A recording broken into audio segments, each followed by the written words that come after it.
राजस्थान के जयपुर दे विच संयुक्त किसान मोर्चा के वलों पार्लीमेंट लगाई गई, जिस दे विच तिन्ने खेती कानूनों ते चर्चा हुई और इन्हां खेती कानूनों दे विच काला किया उस बारे भी चानना पाया गया। बिल्कुल असली पार्लीमेंट की तरह इन्हां किसानां ने यह संसद चलाई, जिस दे विच महंगाई सने होर कई वख-वख मुद्दों ते चर्चा की। देश भर के किसान वख-वख कोनियां दे विचों इस संसद दे विचों पहुंचे।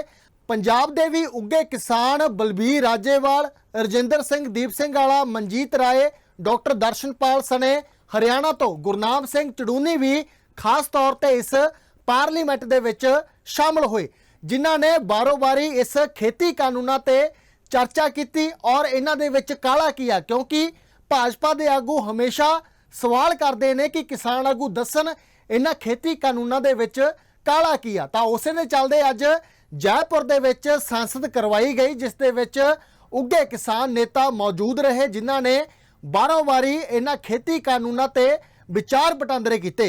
दस दिए कि यह संसद पिंक सिटी के बिरला आडिटोरीयम विच आयोजित की गई।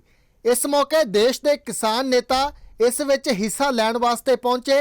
इस दौरान नवे खेती कानूनों और महंगाई के बारे चर्चा की गई। राजस्थान के मुख्यमंत्री अशोक गहलोत ने जयपुर पुजे किसानों का निघा स्वागत किया। दस दिए कि किसान संसद का मुख्य उद्देश्य ये सरकार नूं दसना है कि देश के किसान भी संसद चला सकते हैं। किसान आगुआं ने दस्सिया कि किसान संसद की कार्रवाई बिल्कुल संसद के शासन की तरह ही चलेगी। इस मौके देश के वख-वख सूबियां तो किसान नुमाइंदे, जिन्हां विच किसान आगू गुरनाम सिंह चड़ूनी, डॉक्टर दर्शनपाल, बलबीर सिंह राजेवाल, जोगिंदर सिंह उगराहा, अपलेश कठीरिया ते गुजरात तो दिनेश बामनिया शामिल रहे। दस दिए कि पहला भी किसानों के वलों दिल्ली के जंतर मंतर ते संसद अपनी बखरी लगाई गई सी, उस दे विच भी अहम विषयां नूं छूया गया ते उन्हां ते चर्चा की गई। दस दिए कि पिछले 9 महीनों तो किसान दिल्ली के दरवाजियां ते बैठे हुए ने।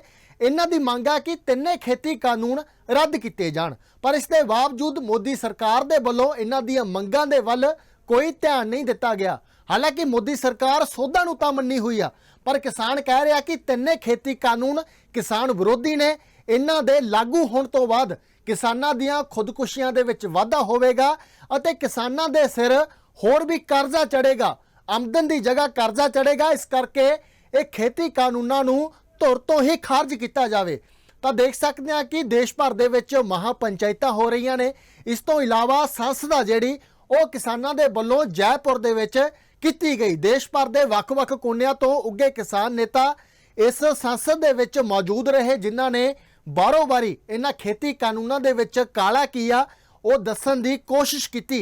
इस संसद दे विच मौजूद बलबीर सिंह राजेवाल, मनजीत राय और रजिंदर सिंह दीपवाला ने अपने भाषण दे विच किस तरह इन्हां खेती कानूनों नूं काला साबित किया, आओ तुहानूं एक बार वो भी सुना दिंदे हां। अध्यक्ष महोदय, ये बहुत ही इम्पोर्टेंट इशू आपने इस सदन में उठाया है। क्लॉज बाय क्लॉज बहस करने से बेहतर मैं ये समझूंगा कि पहले ये स्पष्ट हो सके कि क्या भारत सरकार को ये कानून बनाने का अधिकार था भी या नहीं। हमारे देश के संविधान के निर्माताओं ने कॉन्स्टिट्यूशन में स्टेट्स के क्या काम है उसकी एक स्टेट लिस्ट बनाई है। भारत सरकार किस किस क्षेत्र में कानून बना सकती है उसकी यूनियन लिस्ट बनाई है, और एक कंकरेंट लिस्ट है जो स्टेट्स और भारत सरकार मिलके एक दूसरे से कानून बना सकते हैं। स्टेट लिस्ट में 14 नंबर पे एग्रीकल्चर दर्ज है, इसका मतलब है ये स्टेट सब्जेक्ट है, और मार्केटिंग 28 नंबर पे दर्ज है। हम किसान मंडी में व्यापार करने के लिए नहीं जाते, हम अपनी फसल की मार्केटिंग के लिए जाते हैं। और इस कानून को अगर ध्यान से इसका नाम ही पढ़े तो ये ट्रेड एंड फैसिलिटेशन एक्ट है, व्यापार के लिए कानून बनाया हुआ है, किसान के लिए नहीं बनाया हुआ। बेसिक बात यह है कि जब केंद्र सरकार के अधिकार क्षेत्र में नहीं आता तो ये कानून अनकॉन्स्टिट्यूशनल है, संविधान के विरुद्ध बनाया गया है। और अफसोस आज इस बात का ये है कि हम आंदोलन में हैं, वो हमारा अधिकार और तरीका ही यही है डेमोक्रेसी में। ये हमारे देश की इंस्टीट्यूशंस खत्म की जा रही है, इसीलिए चाहिए था सुप्रीम कोर्ट को वो सुए मोटो नोटिस लेती और ये कानूनों को रद्द कर देती। माननीय अध्यक्ष जी, धारा 19 में कृषि कानून में अड़चन आने तो केंद्र को उस समाधान को हटाने का अधिकार दिया गया है जो लोकतंत्र को तानाशाही की तरफ धकेलता है। जमाखोरी कानून धारा 2 में अनाज, दालें, आलू, प्याज, तेल बीज, तेल आदि वस्तुओं को स्टॉक करने की सीमा खत्म कर दी गई है।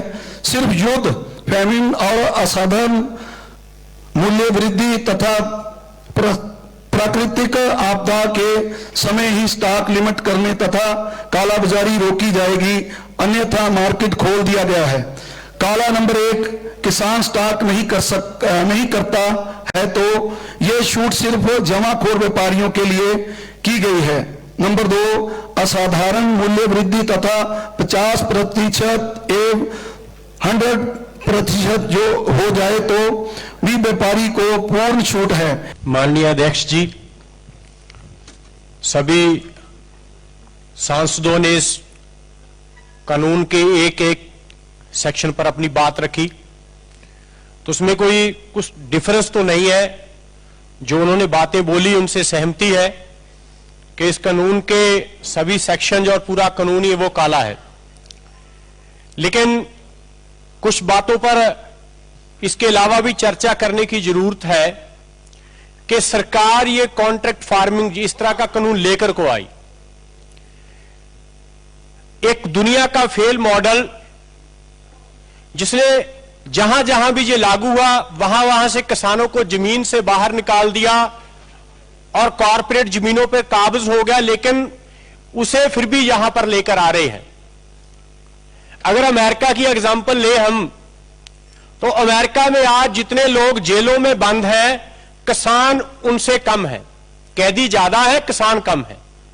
अगर हम अकेले पंजाब की बात करें तो पंजाब का जो रेवेन्यू डिपार्टमेंट का रिकॉर्ड है 2019 का, वो बताता है कि 10,99,000 किसान जो परिवार है, और पंजाब में जो जेलों की कैपेसिटी है वो 24,000 लोगों को रखने की है। अगर अमेरिका की तर्ज पर देखें कि किसानों कैदियों से भी कम किसान रह जाएंगे, तो 24,000 पंजाब की जेलों में रह सकते हैं, जो 10,99,000 किसानों परिवारों के पास जमीन है। इसका मतलब है कि 11.25 लाख के करीब किसान परिवारों की जमीन चली जाएगी अगर अमेरिका की तर्ज पर यह मॉडल हमारे लागू होगा तो।